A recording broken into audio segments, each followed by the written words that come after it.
एकादशी व्रत को सभी व्रतों में सबसे महत्वपूर्ण माना जाता है। इस एकादशी को वैकुंठ एकादशी, मोक्षदा एकादशी, पुत्रदा एकादशी के नाम से भी जाना जाता है। धार्मिक मान्यताओं के अनुसार वैकुंठ एकादशी के दिन भगवान श्री कृष्ण हरि विष्णु के धाम वैकुंठ का द्वार खुला रहता है। इसलिए आज जो व्यक्ति सच्ची श्रद्धा से पूजन और व्रत करता है उसे मरने के बाद श्री हरि के चरणों में स्थान मिलता है, यानी उसे मोक्ष की प्राप्ति होती है। मान्यता है इस व्रत को करने से संतान की प्राप्ति भी होती है। वैकुंठ एकादशी व्रत की कथा। गोकुल नाम के नगर में वेखानस नाम का राजा राज्य करता था। उसके राज्य में चारों वेदों के ज्ञाता ब्राह्मण निवास करते थे। राजा अपनी प्रजा से काफी प्यार करता था।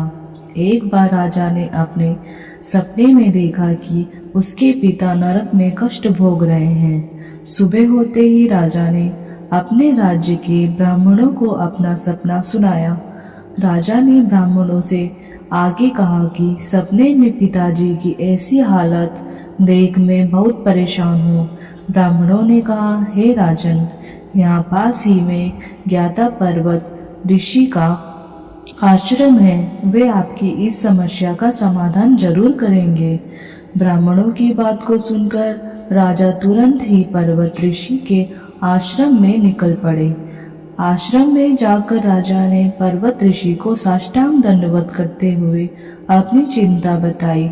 राजा की व्यथा सुनकर पर्वत मुनि ने कहा, हे राजन, आपके पिता ने पूर्व जन्म में कामातुर होकर एक पत्नी को रति दी, किंतु दूसरी पत्नी को ऋतुदान मांगने पर भी नहीं दिया। उसी पाप के चलते उन्हें नरक जाना पड़ा।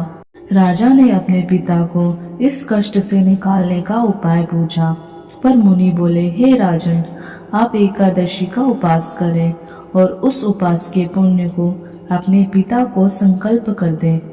इससे आपके पिता की नरक से अवश्य मुक्ति होगी। राजा ने वैसा ही किया। इस व्रत के प्रभाव से राजा के पिता की मुक्ति मिल गई और स्वर्ग में जाते हुए पुत्र से कहने लगे, हे पुत्र, तेरा कल्याण हो।